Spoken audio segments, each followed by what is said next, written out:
Ladies and gentlemen, welcome to Louisiana Gameday, your one-stop shop for all things Louisiana college football. From the 225 to the 504, the 337 to the 318, we are here to tell you what to expect on this Saturday in the boot. Follow us down there in the bottom left-hand corner at Be in the Know. Check out theknow.com um, to catch this podcast every week on YouTube, Facebook, X, the artist formerly known as Twitter, or to read our articles, watch our other podcasts, find out who we are, what we love, and what we love is the great state of the boot. Thank you all for tuning in on this Saturday morning. Obviously, we've got tons to cover. Although a couple teams are on bye weeks, a couple teams we've already seen win this week. Um, should be a fun week of college football, not only in Louisiana but nationwide. And then, what are the implications moving forward after today? So that's the questions we have come here to answer. Without any further ado, we're going to kick it up to Russ in Louisiana to talk about the sliding of the Bulldogs. Yes, sir. We play at 2 p.m. today against Liberty University. Spread on that game's 1.5, over under 45.5. Um, let's see. ESPN has us favored, but the betting books do not. So what I see out of this game is I see that Liberty has gotten their offense to kind of click every once in a while this season, especially when they played at Delaware and they dropped, I believe, 50 plus on them and kind of blew them out. Meanwhile, we lost to Delaware. I do believe Liberty got them at home while we had to go to Delaware to play them. But I do see our defense being able to hold them back, especially we can, especially with Vasco being their Liberty's quarterback, throwing 9 touchdowns to 8 interceptions on the year. So I do believe our defense can hold back that offense, but it is a matter of what our offense can do. We're out of our starting quarterback Baker. He's out for the year. And then we also lost our other starting quarterback on the year as well. So we are now down to Trey Cook, which he's the one that you saw against LSU. And he's the one that we've been kind of using as a gadget guy when the other quarterbacks are playing. He will now be our starter today. And then we also have true freshman Jackson Bradley as the QB2 for today. So we'll see if they can get the offense going as much as possible. Yeah, it's been an unfortunate couple of weeks for the boys in wrestling. I mean, 2 weeks ago we were talking about how there was a possibility of them, finishing out the season 8-4, 9-3, and then trying to sneak into a conference championship and kind of set themselves up for the future. Now here they are sitting at 5-5, not favored again today. To where if they don't win today, they'll be fighting next week to even make a bowl game. So it's been definitely a slide downhill for the Bulldogs, but give us the good news anyway. Well, the good news is that we're one off a bowl game, and we in the Sunday Cubby era we have been pretty good at home for the most part. So if we were to make a bowl game, that it's the game right here, and I do believe with the way that seniors play on their last game at home, the way an entire team plays for their last game at home during the season, I see them coming out here to play and play hard, no matter what the circumstances are, and we'll see what the crowd looks like since we were on quarter break. But I do see us being able to go out there and get a win. Yeah, let's hope. Let's hope people show up. Even though it's a midday game, we'll see if they can garner some interest and Ruston beat Liberty today and then make their mark on a bowl game, and then have Missouri State next week, who has been a tough squad to put out this year in their first year in the FBS. Yeah, and we get them on the road too, so that one's kind of scary. So that's why I do think this is our highest chance to get to that 6-win mark. Yep. Is right here. There are talks that we can somehow back to back sneak into a bowl game even with only 5 wins. So we'll see how that works out. But I do see us getting the win today to get to the 6 wins anyway. So you'll probably see us back in the Independence Bowl per usual for Russell, Louisiana. So quick little drive to Shreveport. I was about to say it's nice for it us makes it easy on fans. the Independence Bowl to get some fans in the stands. If you can just pull La Tech over. I believe currently I think 2 weeks ago we were favored to be at that bowl game or Frisco, and then last week we were favored to go to the non-Bahamas Bowl. The non-Bahamas Bowl. Bowl games are. I was talking about this with some guys at work the other day. Bowl games are just absurd now. Yeah, I can't wait to play the Bahamas Bowl in Saudi Arabia. It'll be fun. Yeah, and then you can play the Gator Bowl in Madison, Wisconsin while you're at it. Kind of staying up in that region of the state. Team who's on bye week this week, unfortunately, did not see the outcome we wanted last week. The Grambling Tigers. Yeah, so both Grambling, as mentioned, well, as we mentioned before the show, both Grambling and Southern are on the Bayou bye week. The week before the Bayou Classic, both teams take off, prepare for this huge rivalry matchup, which this year is looking like a huge disappointment. Tune in for the Battle of the Bands. We have two teams that are in like complete opposite directions. You've got Southern, who is 1-10 on the season, showed some promise kind of at points in the season, like they were going to turn things around and could not. Since making the coaching change, they have been able to put some points on the board. The problem is they haven't been able to put enough points on the board. Last week, taking on Texas Southern, they lost by 5 at home. Marking this probably the worst season they've had in I don't know when. But they go on. They'll take on Grambling, who on the complete opposite side. This season seems like a disappointment, but they're 7-4, 4-3 in conference. Could finish the season at 8-4, 5-3 in conference. That is, I mean, honestly, it's very promising to give you outlook going forward. I think that should buy Mickey some time. Give him a chance if he wants to stay there. His name has been linked to a few jobs, moving on as either a position coach or a coordinator. So we'll see. That's something to play by ear because the coaching carousel has gotten crazy for everyone, and it seems to roll downhill. With that We're going to said, talk about the coaching carousel a little bit more later in the show, but talk to me about the Mickey Joseph thing. I didn't see anything about that. well, he's as we move on, if we talk about a guy like Lane coming over to LSU, he may want to get a guy who has some familiarity with the area to help coach wide receivers. He was linked, Mickey Joseph was linked to go to Ole Miss at one point to join Lane Kiffin there before he got the Grambling job.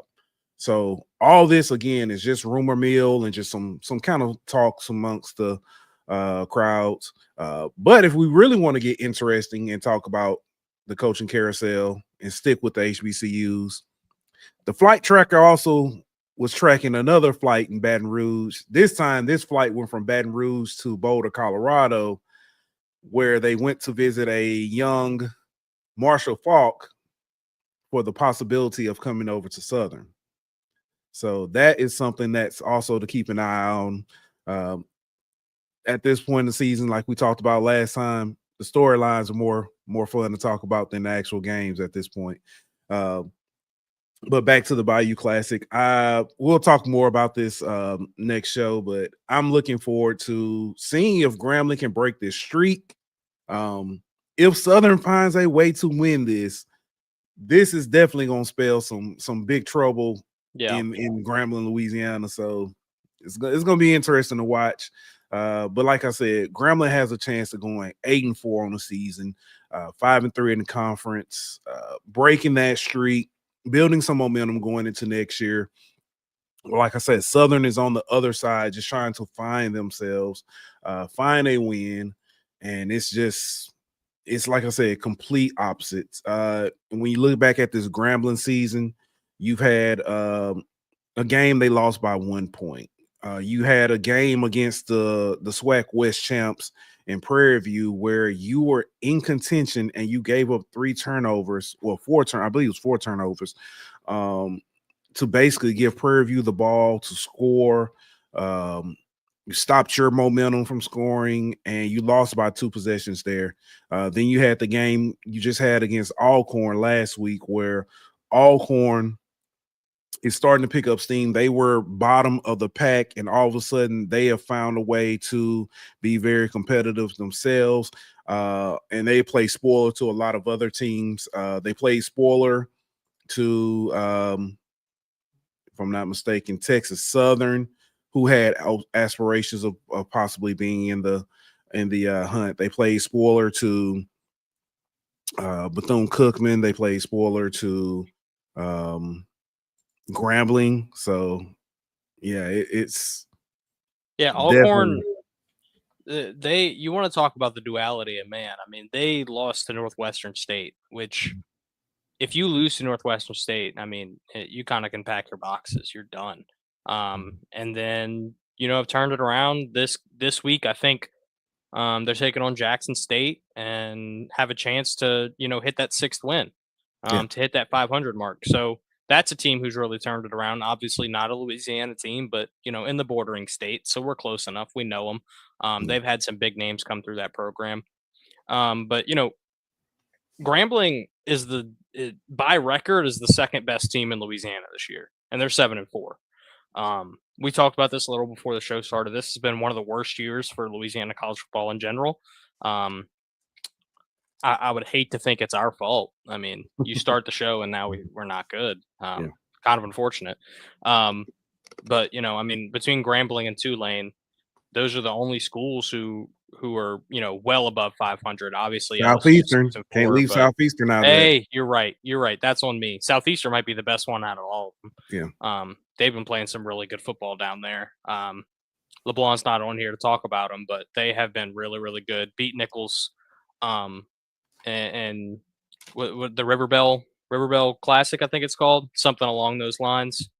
And they're in the playoffs. Southeastern's in the FCS playoffs now. So, I do want to make one correction. I said that they played spoiler to Bethune-Cookman. They did not play Bethune-Cookman. It was I was thinking about their last 3 games where they it was Texas Southern.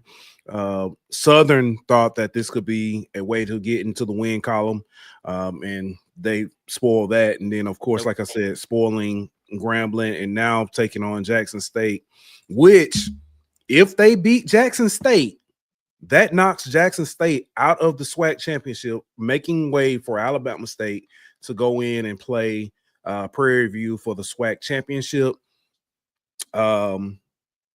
Also, and this is outside of Louisiana, the other HBCU championship, MEAC, you've got South Carolina State, led by former offensive coordinator from Southern, Chennis Berry, taking on Delaware State, who has surprised everybody this year, led by Deshaun Jackson in his first year.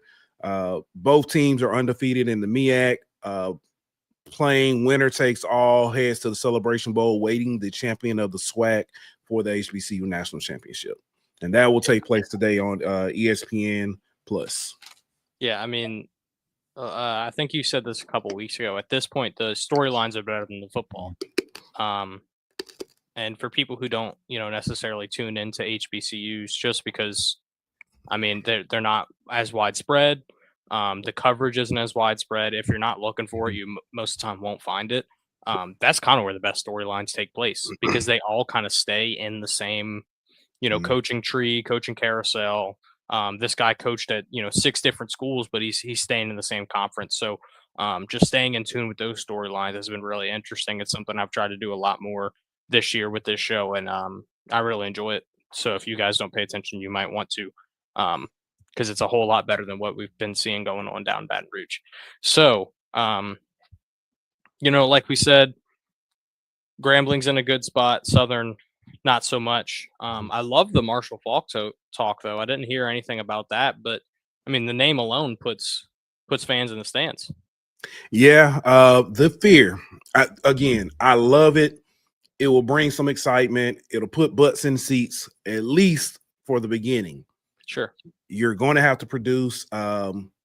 Ironically, he's the running back coach at Colorado with Deion Sanders, who also kind of took the HBCU route as well, getting his first coaching start there. Marshall Faulk only has 1 year of coaching experience, and that's this year. He knows a lot of football, but as we know, sometimes the best players and all-star players are not the best coaches. Yep. So I wish him the best. I pray he has much success.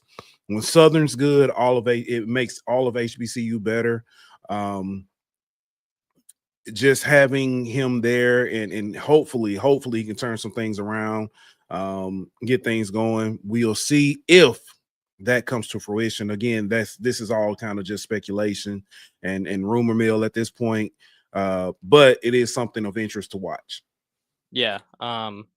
Like you said, coaching and playing don't always line up. I mean, we've seen guys who have never even sniffed a football field, and they've been some of the best coaches of all time. And then you've seen guys who were great players, phenomenal players, and then they're out of coaching in 3 years just because it's such a different playing field.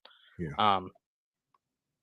Before we move on to a team who we saw win last night, if you guys have a road dog, please be welcome to give it. We're going to talk about the very few matchups they have this week that actually have playoff implications because there's not too many. This late into the season, things are kind of straightening out in a lot of places, but in other places, you've got some wild stuff going on. So if anybody has one, please feel free to give one. I was actually just looking at, we're talking road dog, right? Road dog, team that's on the road and is a betting underdog. I actually had one, and I lost it. Where'd it go? Team that I actually like.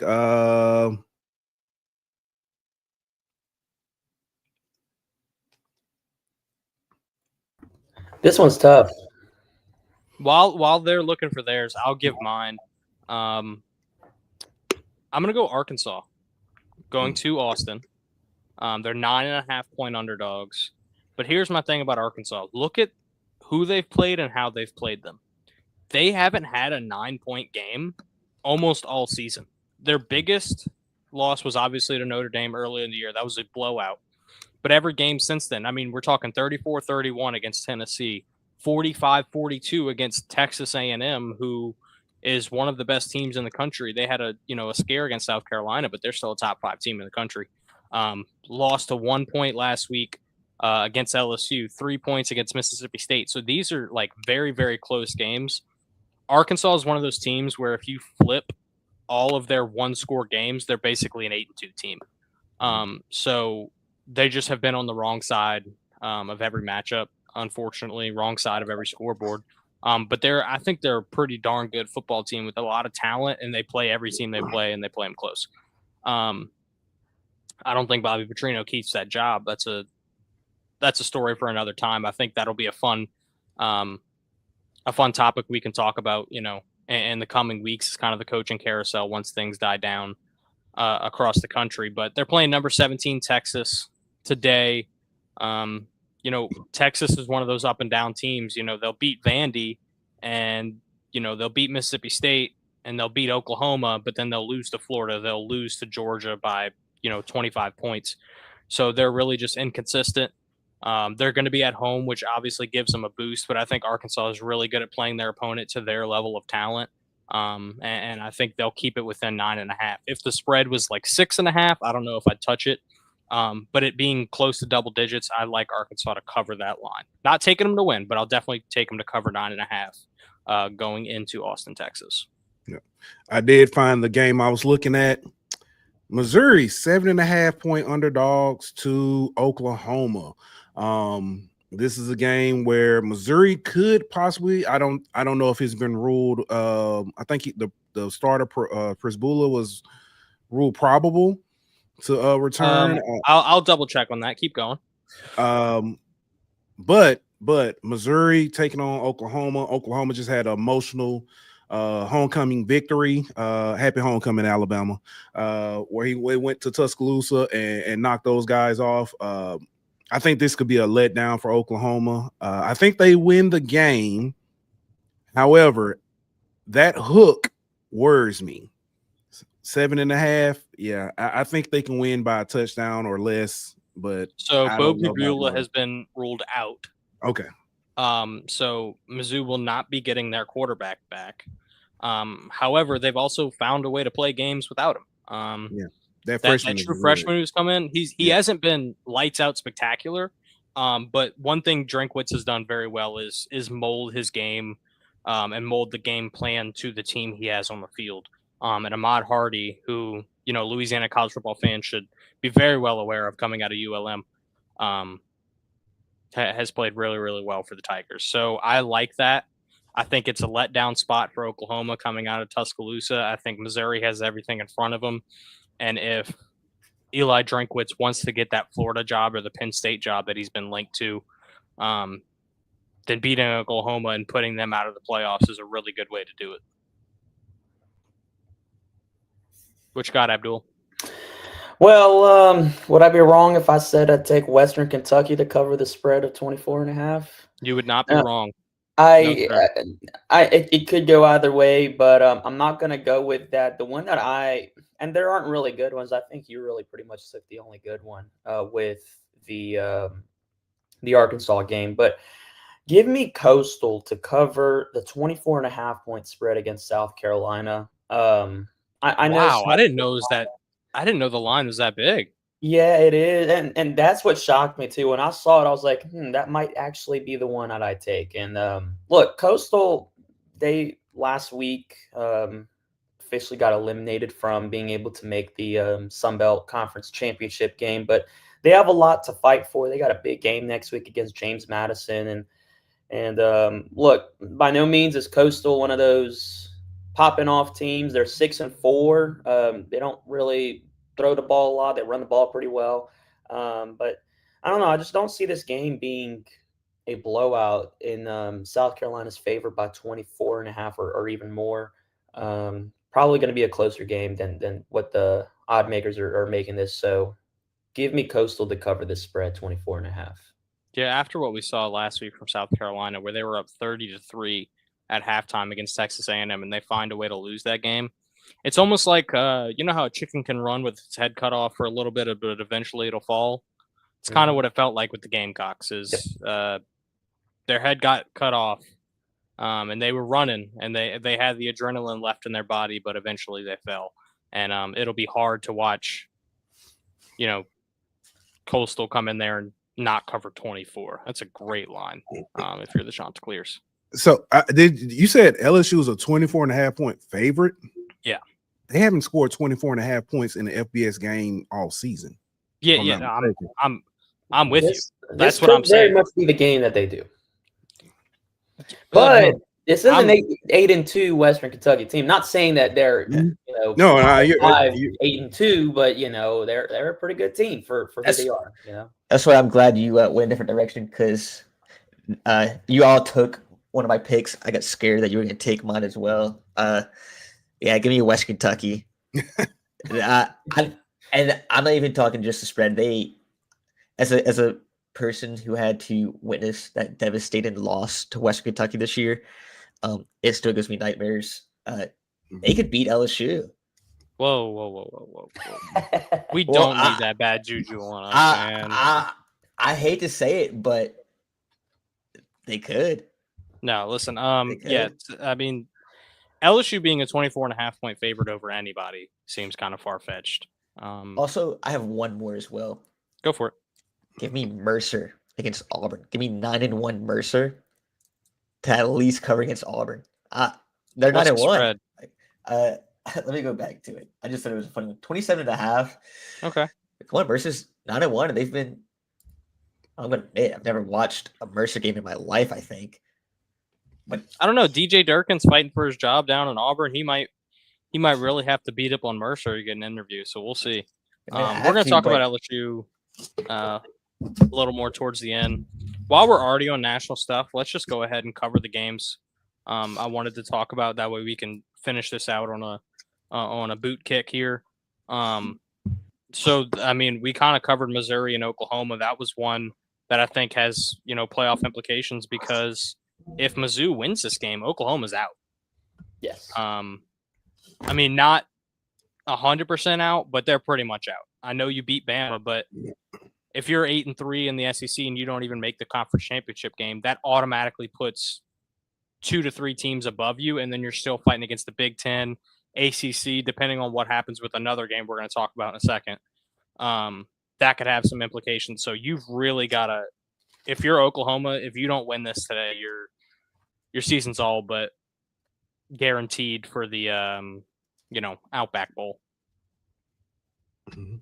So I'm gonna start us off on that one. Like you talked about, that's a good line. At 7.5. Looking at it now, it actually looks like it's moved a little bit to Yeah, I five think and a it's just half. dropped. Yeah. So maybe people were betting it so quickly after you said it that they had to hurry up and Vegas had to hurry up and move that line. But 5.5 is a little bit more favorable towards Oklahoma for sure. 7.5 felt like a lot. I could definitely see this being a 6-point game. But I think, man, it's tough. I think Oklahoma is going to find a way to win the game. I think Brent Venables' defense has shown that they can play against anybody. They gave Ty Simpson fits last week. They played really, really well against Alabama. And I think they'll continue on that train and win the game, but I do like Missouri to cover the spread. Yeah, I think Oklahoma will win this game. Purbuella's not back yet. Not that he's really been the game changer, so to speak. I mean, the quarterback that they've had so far has been fine. But the strength on Missouri's team is the run game. And you look at Oklahoma's defense, who is stout, fourth in the country in rushing yards allowed, only 82 per game. That is really going to take a toll for Missouri's running game. My bold prediction is that Missouri will not have more than 160 yards rushing tonight. So that might be the first time all season. Yeah, yes, 100%. Because Ahmad Hardy is your leading rusher in the FBS right now.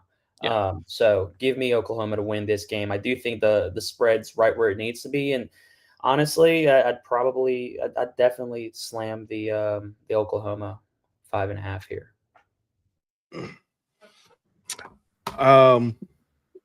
I actually could have used this one for Road Dog as well, but it has big playoff implication. USC Oregon. USC is a 10.5-point underdog in this one. Oregon has looked kind of shaky at times this season, struggled against some teams they shouldn't have. USC has seemed to pick it up, find some momentum. I like this one to be a close battle. Both teams fighting for a playoff spot. So, yeah, I mean, I think this is going to be a really, really – I think it's going to be a great game. Believe it or not, I think this is Lincoln Riley's best team that he's had since he's gone to Southern California. I know, obviously, Caleb Williams was a number 1 overall pick. Everybody loved him. He was a generational talent, blah, blah, blah, blah, blah. But I think this is the best team they have put on the field at USC. I think Oregon's a really good team as well. I think that'll be a great matchup. College Game Day's there for a reason. It'll be, that midday game that everybody's tuning into. I love USC to cover that spread. 10.5 is way too big for this game. With a game with this much implication for teams that play similar ball, for teams that can both fight and win games, that have played really tough opponents and figured out ways to win high scoring or low scoring affairs. I think these two teams are evenly matched. I'm going to take Oregon to win the football game just because I think they are a little bit better. But I love USC to cover that spread. I could see this being one of those last-second field goals. Yeah. Yeah, I'll go back to the Oklahoma game real quick, just to give my predictions. I agree. I do see Oklahoma winning that game. I think you're going to see the John Mateer that we all expected to see the entire year. I think you'll see that in that game as well. And I agree with the defensive side with Missouri's run game against Oklahoma's defense. I see Oklahoma winning that game and even covering the spread there. I agree with you as well with the Oregon game. I see Oregon winning this game, especially at home. and but that's bad. That spread is not hidden there. I think USC will cover. Now, I do think there's some other games that have some implications. Yeah, Like absolutely. Arkansas, Texas, because Texas could in theory still make it especially if someone like Oklahoma loses and a couple of other things fall their way. They can make it to playoffs. There's quite a few that we can run through quickly. And these specifically I wanted to look at because of the nightmare scenario that the ACC doesn't make it into the playoff. Yes. Which would be Georgia Tech and Pitt. If Pitt wins that game, that spells bad news for the ACC. SMU and Louisville. If Louisville wins that game, that's bad news for the ACC. Because now you have a bunch of 2-loss ACC teams. Not only 2 losses in the country, but 2 losses in their conference. Going into the conference championship, none of them would be ranked in the top 20 most likely because Georgia Tech's their biggest proponent right now. And if they lose to Pitt today, who's not even inside the top 25 after getting obliterated last week to Notre Dame, that spells really bad for the conference. And then if you can watch Tulane and JMU win out the rest of the season, win their conference championships, the rule is it's the top 5 conference champions. It's not the Power 4 plus a group of 5. And I think in that scenario, I think the American and then the Sun Belt would both be favored over ACC. I would agree. That's what I'm thinking here is that if things don't go the ACC's way today with the Louisville SMU, the Pitt Georgia Tech, and then even Miami and Virginia Tech, they might have some momentum now that they have a head coach for next year. Yeah, that was that was another thing I wanted to mention because I want to mention that one as well when we were firing through them. So I was looking at, I was like, they get him at home. Virginia Tech's at home, and I agree. I think even though he's not coaching yet, I still think that lights a fire in the team. The team wants to show who deserves to be there. Anyone on the staff wants to still show that they can possibly be on his staff. So I think that lights a fire under them. Yeah, I think there's some really interesting dominoes that could fall today, depending on the outcomes. And obviously, this is Louisiana Game Day. We're going to get back to Louisiana football in just a minute, but this is things we like to talk about just because it matters to our teams too. Because Tulane's right in the middle of this fight. John Summerall is trying to shut down any rumors that are being floated out about him going meet with other teams or being linked to, Auburn and Florida, and if Lane ends up coming to Baton Rouge, he's linked to Ole Miss. So there's a lot of different things that could happen, but Tulane is our biggest shot for this state to be represented in a playoff without a doubt. If they can win out and win the American, then there is a legitimate chance because they are in the top 25 right now. Then I also think for us little guys, us in ULL, we get some revenue share if someone in our conference makes it. So especially with the Sun Belt, we'd love to see. I guess not quite yet, but I think we'd like to see a Sun Belt team make it to the playoff, especially be favored over an ACC team, especially with all the talk that we saw from like Busting with the Boys about them saying G5 doesn't deserve to make it to the playoffs. Yeah, I'm a huge Bussin fan. Like, I know that was an awful take. Like, that is my podcast of choice. If I'm going to listen to a sports podcast, that's the one. But that was such a bad take. Have all their gear and stuff. I've met them. Great dudes, whatever. But that was a bad take. If you're JMU and you go 9-1 on the season and you win out and you win your conference, you deserve to be in the playoff. We saw it a few years ago with Cincinnati. And whether people want to believe it or not, Cincinnati deserved to be in that game. Mm-hmm. So that's why I find it funny if 2 G5 conferences make it in over a ACC that's spoken. And depending on the matchup, they might have a shot of going past round 1. It would depend on especially someone like Tulane. Yeah, like if Tulane gets matched up, against let's say Michigan finds their way in because they beat Ohio State and they make it to the Big Ten championship. Even if they lose that Big Ten championship, they're going to be in the playoff. If Tulane matches up against Michigan, I don't think it's impossible that they win that first round game. Even if Tulane makes it in as the 1 G5 school and ACC finds themselves in the playoff, I think Tulane could beat an ACC team with no problem. If it's Georgia Tech, it might be a little bit more tough just because of the style of football. But if you're telling me SMU makes it into the playoff again, I think John Summerall versus Rhett Lashley would be a coaching battle for the ages. You could see Tulane make it in against a head coachless Ole Miss. It's possible. Very much possible. It very well could be John Summerall coaching his current team against his future team.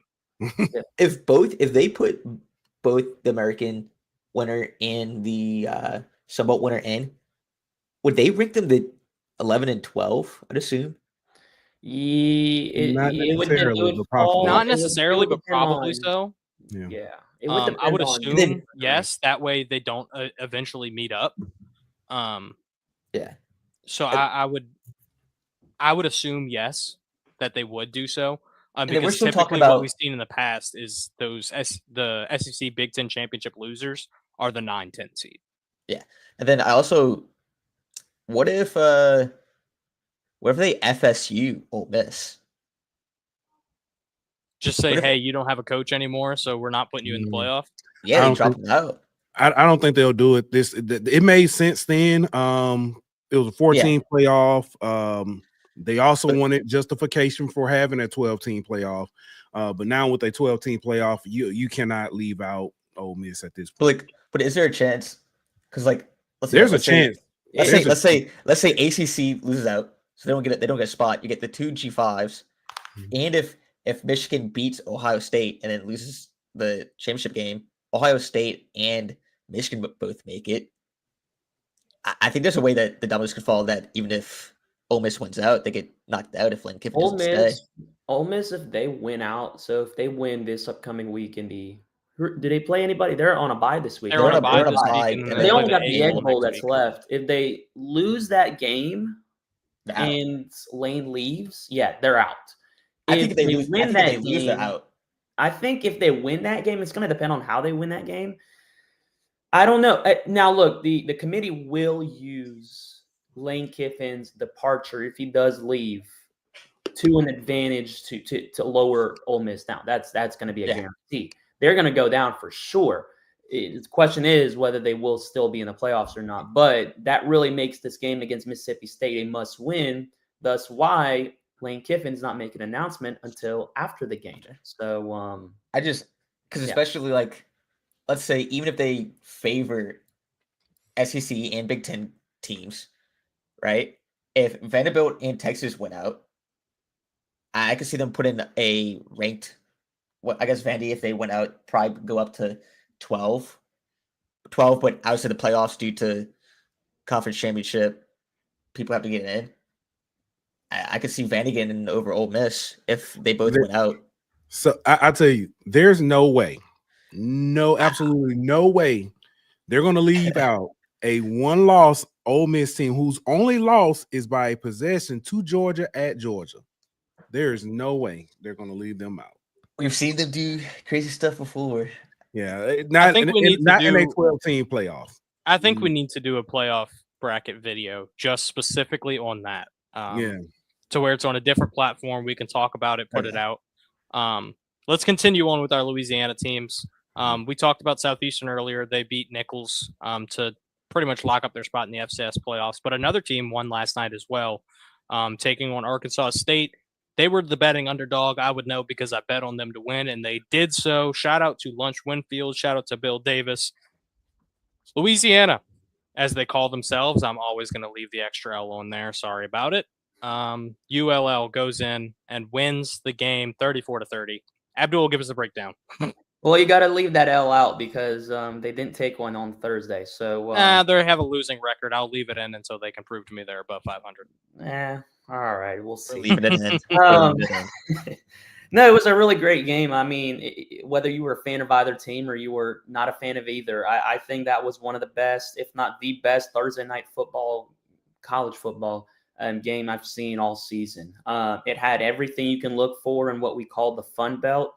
And even the announcer said, if you want a game that describes what the Fun Belt is, it is this game right here. It had everything you can ask for. I mean, a lot of legendary moments that happened in this game too. I mean, you had Arkansas State WWEing one of the Louisiana players onto the field, and then not even 10 seconds later, the stadium started playing the WWE sound, and you can hear it on TV, and everyone was laughing.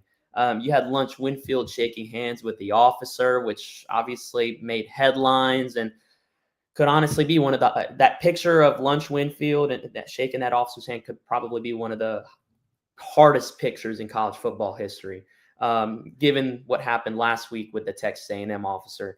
You had a kick return touchdown. You had a defensive touchdown. Obviously, you had the offensive touchdowns. The only thing you didn't have in this game was a passing touchdown. All 7 touchdowns came on the ground. Lunch Winfield accounted as well here. I mean, I don't know if y'all saw it at halftime. There was one of the camera guys was holding a jug of milk on the field, and it's like everything that happened in this game was just funny. It was awesome. I mean, you had Lunch carrying guys 30, 40 yards with him. I mean, it was spectacular. Jalen Rayner, I think he is a redshirt freshman for Arkansas State, and he is spectacular. He almost led the team to a comeback win. I don't know if I would say comeback because this game was pretty much back and forth, but they were just inches away. Talking about that last play, Arkansas State was just inches away from winning the game with just 2 seconds left. I mean, I was standing watching this game on my feet, and I was like, there's no way we're about to lose in last second fashion. And Cajuns held up. But no, it was an awesome game. Lunch ran for 89 yards, threw for 147, nothing special, but hey, it was enough to win the game. Shelton Sampson had 3 receptions for 35 yards. He was your leading receiver yet again. And so, yeah, it was just awesome. First quarter, the game started off. There was, I think, 5 fumbles in just the first quarter alone by both teams. Lunch Winfield accounted for 3 of them. He got strip fumbled 3 times. Luckily, he recovered 2 of them. And so the turning point in the game was 10-0 Arkansas State. It started off very poor for the Cajuns, and UL punted the ball. Arkansas State caught it, muffed it. Cajuns recovered it, and pretty much that was the turning point in the game. That's when the game really got interesting. UL got back into it, and it was just a great game from there. So UL now inches 1 more game away from clinching bowl eligibility, something that just a few weeks ago we thought was going to be near impossible. We were 2-6. We hadn't had a winning streak of more than 1 game this season. All of a sudden now we have won 3 back-to-back games. And if we beat ULM, we will have won 4 straight games. We'll clinch bowl eligibility and have a winning record in the conference, something that we also did not see happening this season. Yeah. I mean, like you said earlier in the season, we thought there was no good news coming out of Lafayette, and now it's pretty much all on the up and up. I mean, this is good news for Lunch. He's locked a spot up, as of I think he's a redshirt freshman. Correct me if I'm wrong, but redshirt sophomore. Unfortunately, don't see him on this team next year. I think what I was thinking is he's either locked himself a starting spot on this squad or another. Now the only good news for UL is maybe because he doesn't have the greatest passing ability, he's more of a run before he passes quarterback. Maybe teams don't take a shot on him, and with the transfer portal, you can pull guys from SEC schools with a checkbook right now. So, it's hard to think that he stays on this team next year. But listen, he's Louisiana cat, won a state championship as in high school, and we all appreciate what he's done so far for UL. So hopefully he sticks around. This is good news for Coach Des. I mean, going from a 2-6 team to a 5-6 team is a huge difference when you talk to your athletic director at the end of the year, talking about what happened during your season. So this is good news for him. I mean, it's really on the up and up for UL, and they have some bright points to look at going into next year. If they get bowl eligibility, man, I mean, that'll be how many years in a row? I can't give you the exact number, but it's been quite a few. Last time we missed a bowl game was 2017. Yeah, so I mean that is sustained success in Lafayette, something some of other places in the state can't say, unfortunately. So, I mean, it's all good news coming out of UL. I mean, they're hot right now. They're playing really good football, and they're going into the last week of the season against ULM. That's a very winnable game. It's Maybe going to we be can a get tough one for sure. It's going to be a tough one. Yeah. maybe we can get our boy back on, Dusty, and he can Mhm. talk about the science behind this matchup and I who's would going to love to win and hear why they're that. going to win. But they've kind of switched spots throughout the season. Earlier in the season, ULM was on the up and up. It looked like they were going to go, maybe 8-4 and really contend at the top of at the top of the conference moving forward. And UL was just suffering with injuries, and um, now they've kind of flip flopped I to where will say one's one thing though. I know a lot of people just 3-4 weeks ago were saying we should fire Coach Dez. I think the one thing people don't understand about Coach Dez that if you really haven't met him and talked to him much, people don't understand is he is a true and great leader from the inside. If there is one thing that Coach Dez has that not many other coaches have, it's leadership and the ability to stick to a team and always have belief in them, and knowing that if one guy's hurt, next man's up, and he has full belief in that man. This team, Coach Des constantly has had to say this season, they've had to scratch and claw their way up every single week because they've been the underdogs pretty much all season. These last 3 weeks, they won those 3 games. They were underdogs in all 3 of those games.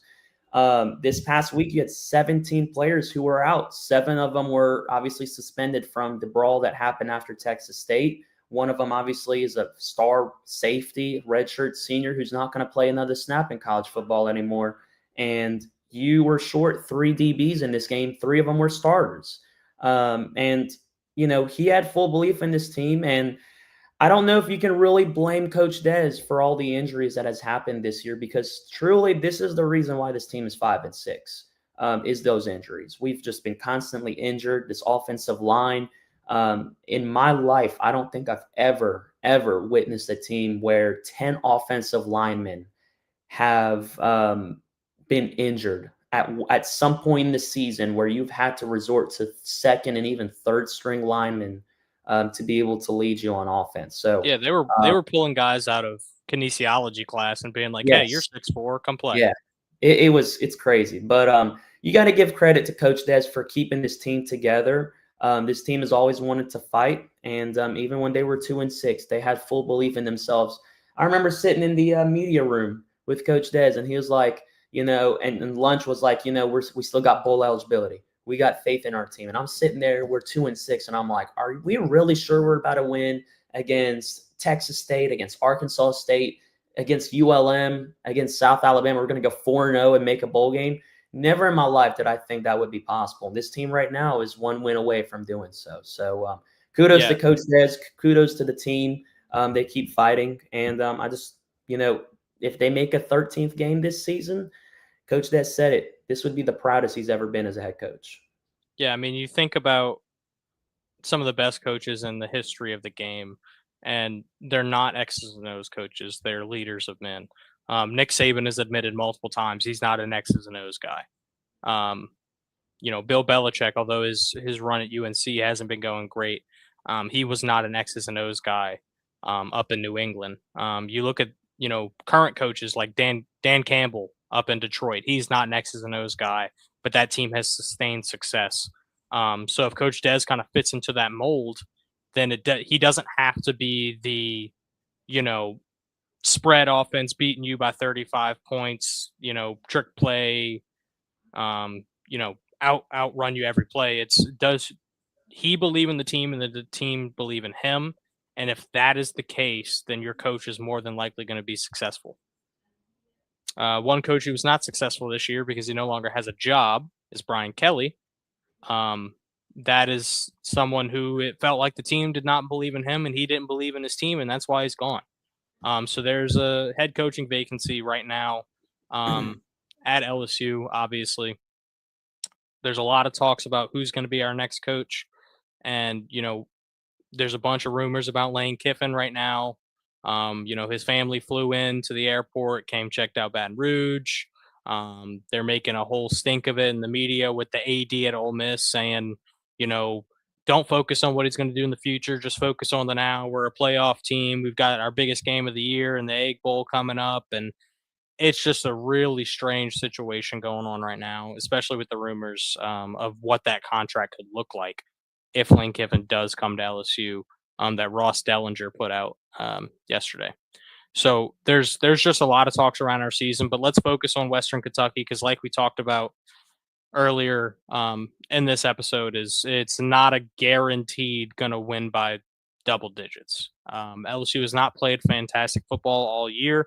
They've scored over 24 points one time outside of that Southeastern game, and that was against Texas A&M when the game was basically all but over and you scored a garbage time touchdown.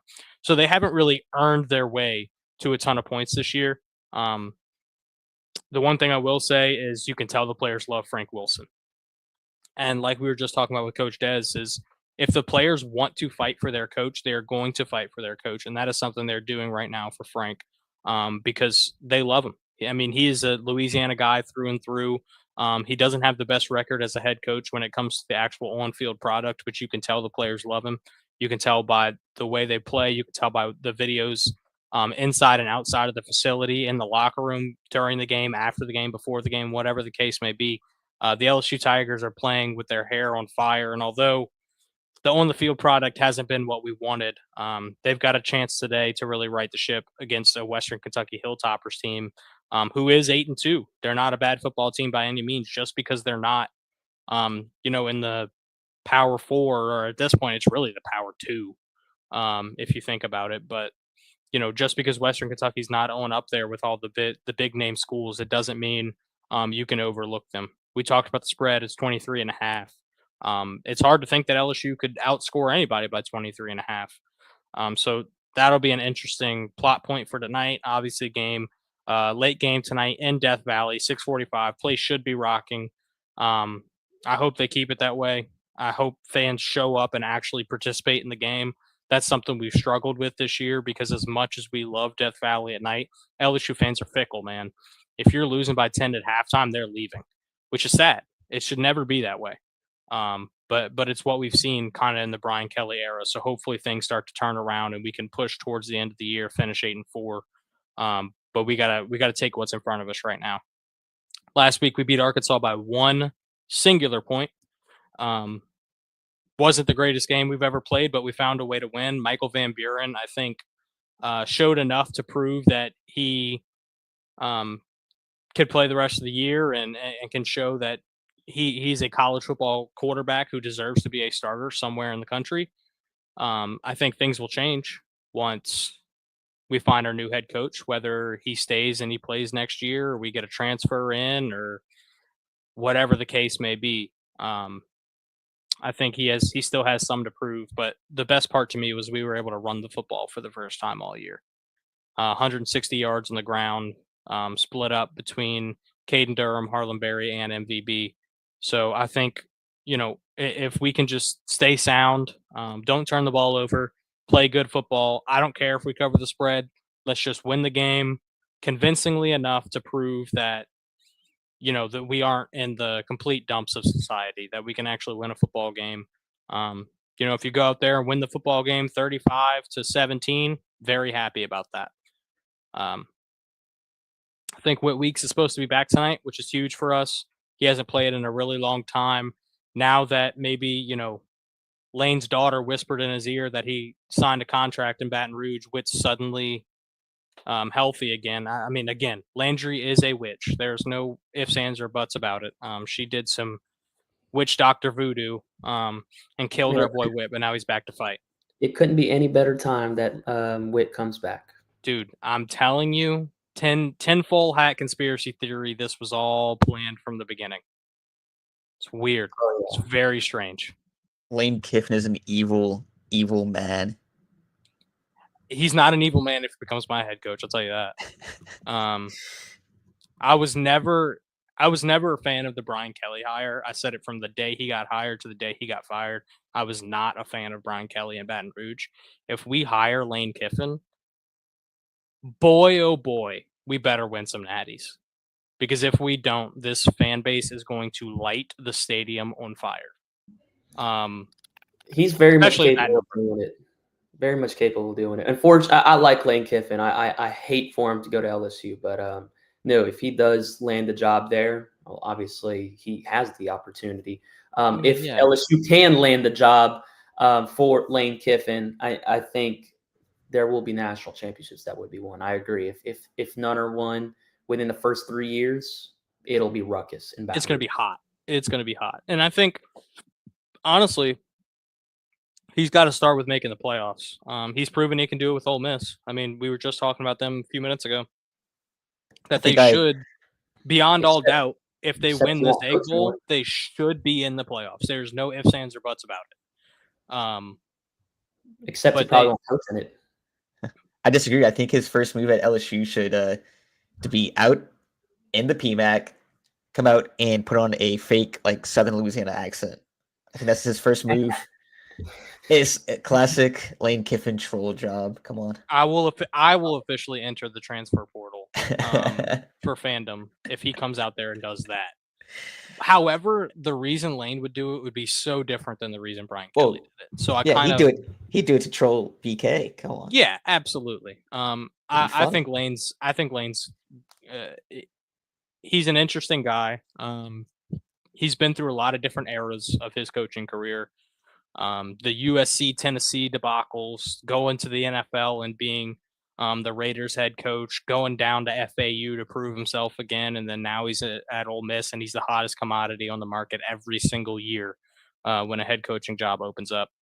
But yeah, listen, it's all in front of LSU right now as far as making a bowl game, closing out the season on the up. Let's beat Western Kentucky today. We'll be 7-4. We'll basically be guaranteed for a bowl game. And then you'll play Oklahoma the last week of the season. But I'm not talking about that game until I know, A, are we going to have a head coach for next year? And B, do we actually beat the Hilltoppers today? I think we do. I don't think we cover that 23.5 spread. Again, I think it's probably a 35-17, somewhere around there. We'll score a little bit more than usual, but we'll still not have the brightest points of our lives today in Baton Rouge. I don't know. Don't underestimate Kusa now.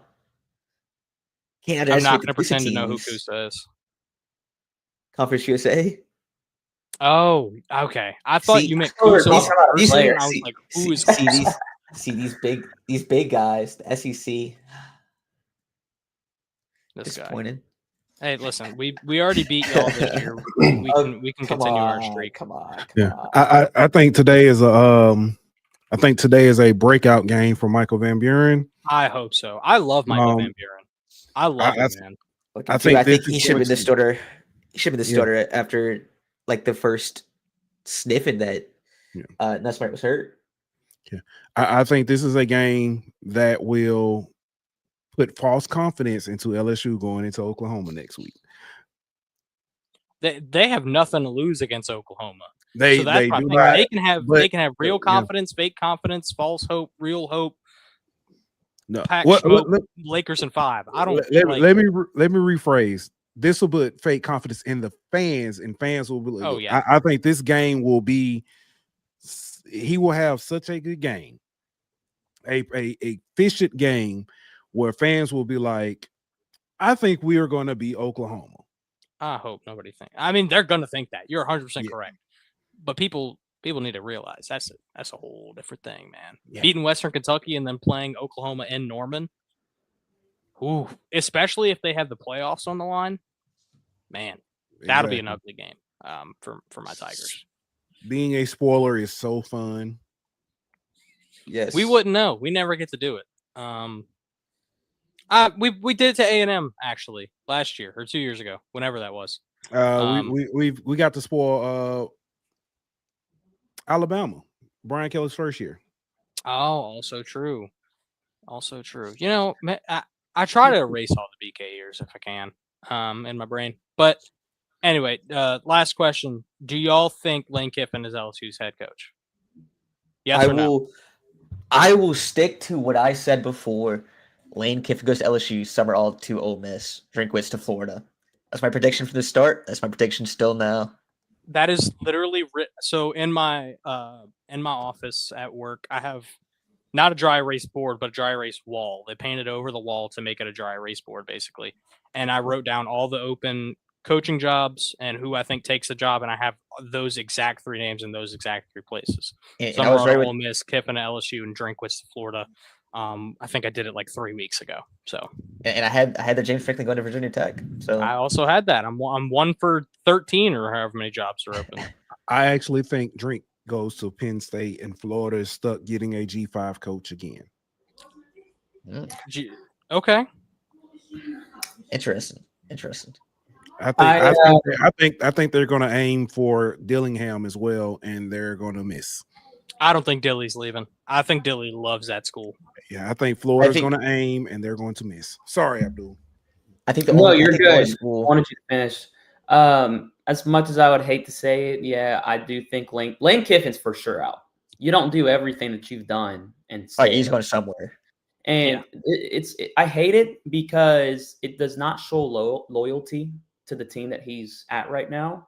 If I was, I've said this to a lot of people on my way to my game yesterday with my crew. I said, if I was Lane Kiffin, I would not be in his shoes and go looking for other jobs, making these trips to Baton Rouge and Gainesville. I'd be loyal to my team. If any team wants to pick me up after the playoffs, if it's still available, I will take it, maybe.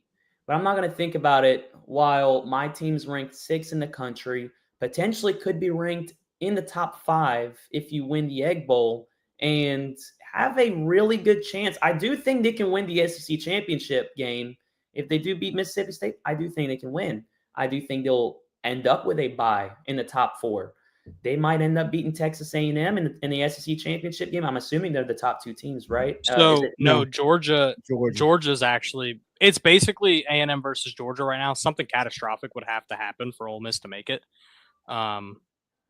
Is it it's still basically not going to Bama? be Georgia. Actually, I think it's Texas A&M versus Alabama. Yeah, is it still Alabama? It's yeah, still Bama has Alabama to win over Georgia. Yeah, because Alabama has the head-to-head. That's what. Yep. For some reason, I flipped it. I thought Georgia had. I think there's. But Bama has the head-to-head. You're right. There's 3 teams in the SEC who all have 1 loss. Who is it? It's Bama, Georgia. Who's the other team? Bama, Georgia, Ole Miss. and Ole Miss all have 1 conference loss, and there's kind of Georgia, a triangle. The reason Ole Miss is left Miss. out. The reason Ole Miss is left out is because they lost the head-to-head to Georgia, and Bama beat Georgia. Bama beat Georgia. Only so Ole Miss to make Georgia it in. loses to Georgia Tech, then Ole Miss would take that top. So spot. that doesn't matter because it's not conference. Yeah, it's not conference. It would have to be a conference loss for them That to is get knocked true, out of the yeah. conference. So they're game. done with the conference schedule, huh? Mm-hmm.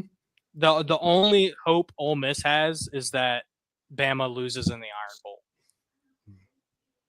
Wait, so they do not take into consideration overall record? No, Does Georgia not play for the game? conference. Not for Nope, conference. conference record is strictly conference record. Nothing So like legit. LSU could have lost every non-conference game and only won in the SEC and made the conference championship. So Ole Miss is out no matter what.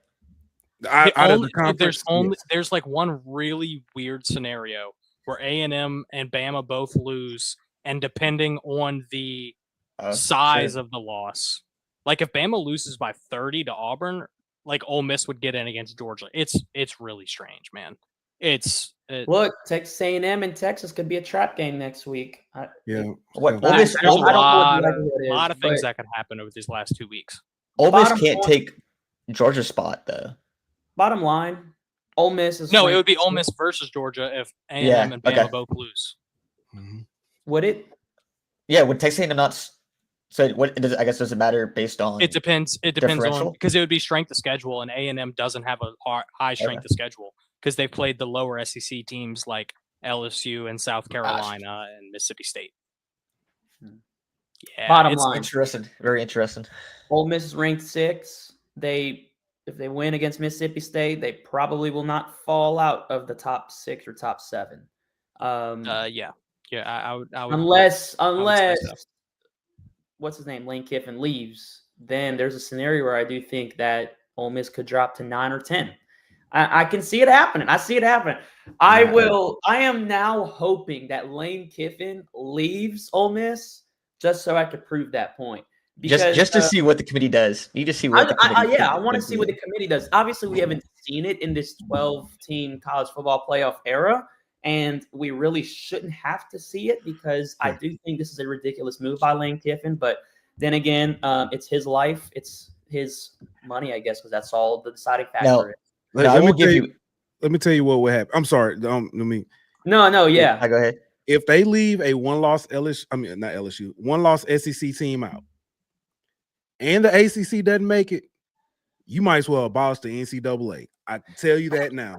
Okay, so I'm not saying they protest in Indianapolis. I'm just saying that Ole Miss could end up being ranked 9th, 10th, 11th. Oh, I mean they could. If they win, I'm not. There's no reason they don't make it. I'm not disagreeing with you. I'm just saying the committee is not the smartest people in the college football world. So right, they are beholden sitting to there now. They are beholden to because the CLP and I say NCAA will be abolished, but the CLP is a completely separate entity from the NCAA, but they're beholden to the Power Five. That's why all these rule changes and this expansion and stuff is all Power Five and money driven. It is definitely going to be dependent on what those athletic directors and commissioners, what they want. So it's they can't. One, the ACC is screwing itself, and they can't do that. They're not going to. I think they'll get left out again, and the ACC can only be bad at themselves. But a one-loss SEC team, I can't see it, regardless of the coaching situation. So here's my final thoughts before we end this episode. If Lane Kiffin becomes the next head coach of the LSU Tigers, I love Lane Kiffin. He's the best coach of all time, and I'm very excited. If Lane Kiffin decides to A, stay at Ole Miss, or B, go to Florida, I hate Lane Kiffin. He's the worst coach of all time. He's overrated, and he should never coach again. Those are my two thoughts. I'm going to be the homer. I'm going to say Lane's coming. I would love to think Lane's coming, and if he doesn't, I have no idea where we're going to go, and that's what's scary, is that I don't know plan B. But I think the one school Dylan would leave for is LSU. If he were to leave, I'm sorry, I missed you. So if Dylan was to leave ASU, I think the one school he would leave for is LSU. I don't think he's their plan B, though. I think he's probably plan E or F. I don't know, man. It's going to be really interesting. We will be pleasantly awaiting the results of the Egg Bowl and the day after when it's supposed to be announced. It's hilarious that this is turning into like the decision. Like this is the decision's already been made. Man. Football is theater. Football the decision's is already theater. been made. I mean, believe it or not. So Bryce, let me ask a question. Sure. Because we did this on our show, where we picked candidates and pitched for those candidates, not named Lane Kiffin. Sure. If you don't get Lane, who is a candidate that you like? I mean I like Summerall because he's already here, and I love his attitude. I don't know the step up from Tulane to LSU, especially with Tulane, losing recently. Kind of, he's been outspoken about how he's not happy with the team, and that's tough. People in Baton Rouge are going to have a really hard time with that. I like Brent Key a lot out of Georgia Tech. I don't know if he's an SEC coach. I think there's a big difference in Georgia Tech and the SEC. If Lane Kiffin, says, okay, I'm staying at Ole Miss, or he says I'm going to Florida, and then they give me 100% guarantee whoever you say gets named the next head coach, I would actually go Clark Lee. That would be my name. Of the realistic options, obviously, I could say Saban, I could say Mike Elko from A&M, I could say Signetti. Like, I could say all these things. None of them are going to come true. But if you said of these realistic, 15 names who have been floated out, I'd pick Clark Lee out of Vandy. I think what he's done to that program is that's just unbelievable. Nobody saw that happening. And my favorite thing about Clark Lee is he have y'all ever seen an interview of him? Have y'all ever seen him go on social media and talk? Have y'all ever seen him, go out of his way to make points about all this? No. That's my favorite thing about Clark Lee is he takes all the noise, he shuts it out, and now he has Vandy contending for the playoffs. That's why I would pick him. And I think players love him. I think players love him, and Vandy has done so good with him. So that would actually be my pick. I would be excited if we miss out on Lane and Clark Lee's named as our head coach. I would love it. I'd be cool with Summerall. You'd have to convince me of Drinkwitz. I don't love him. I don't know what it is. Don't love him. It feels like he's trying to be Lane, but he's not Lane. And if we're gonna get somebody, I don't want Lane Jr. I want Lane. But no, I think to me it would be Clark Lee. Clark Lee would be the guy I'd go after. Yeah. So, ironically, my pick was Drinkwitz. And it's not because of I think that he's weird, but that weirdness that's him. He's not going to do the fake accent. He's not going to do any of and you don't see many guys leaving Missouri. As weird as he is, you don't see many guys transferring out of Missouri when they could. Yeah. And I think doing that, so it would also help that Blake Baker's here. I think if Drinkwitz comes here, Blake Baker stays. There's no doubt about it. He's not getting rid of Blake Baker, first of all. And second of all, Blake Baker's not leaving. So that's another key piece you have to look at, is that connection there. And like you said, people aren't transferring out of Mizzou. They're getting recruits they shouldn't be getting. They're getting transfers they shouldn't be getting. People want to play for Drink, apparently. My issue with Drink is the big game argument. Yeah. He never comes out on the right side of those.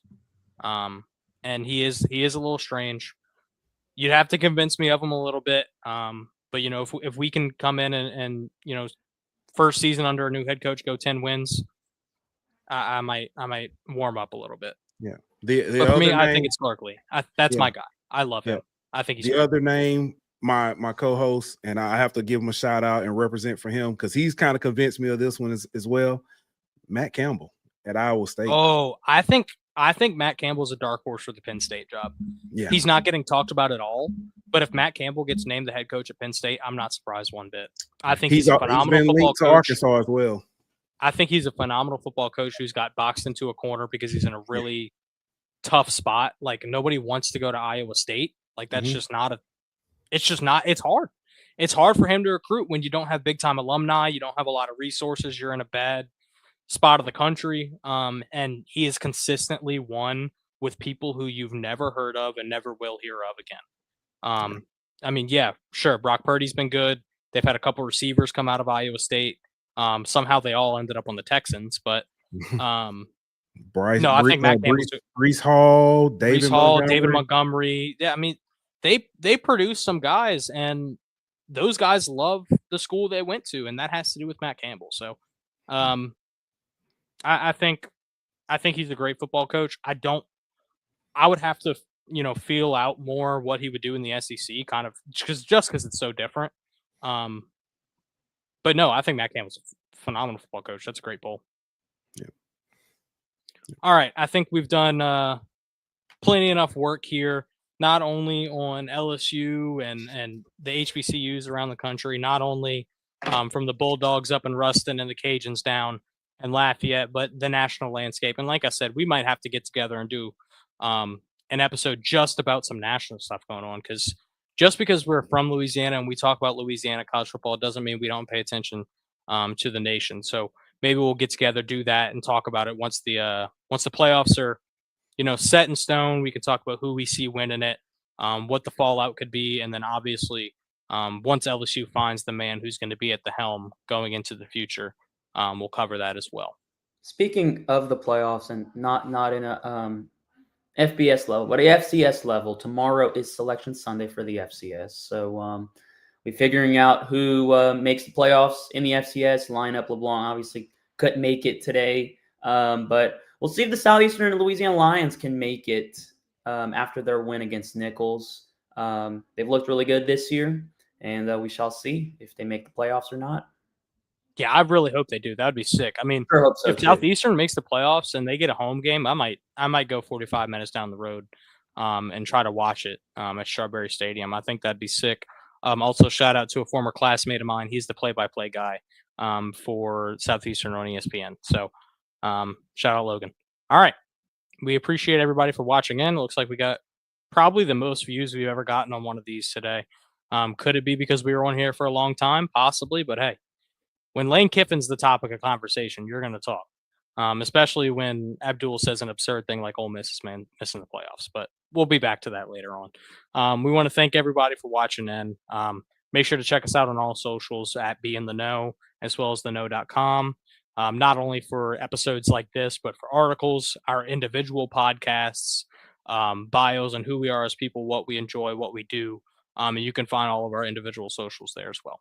So we want to thank you for watching in. Hopefully all of our teams win today, continue the winning streak that UL and Southeastern has put forward. And we can talk next week about how we're all bowl eligible and ready to keep on playing some football at the end of the year. Thanks everybody for watching, and we will see you next time.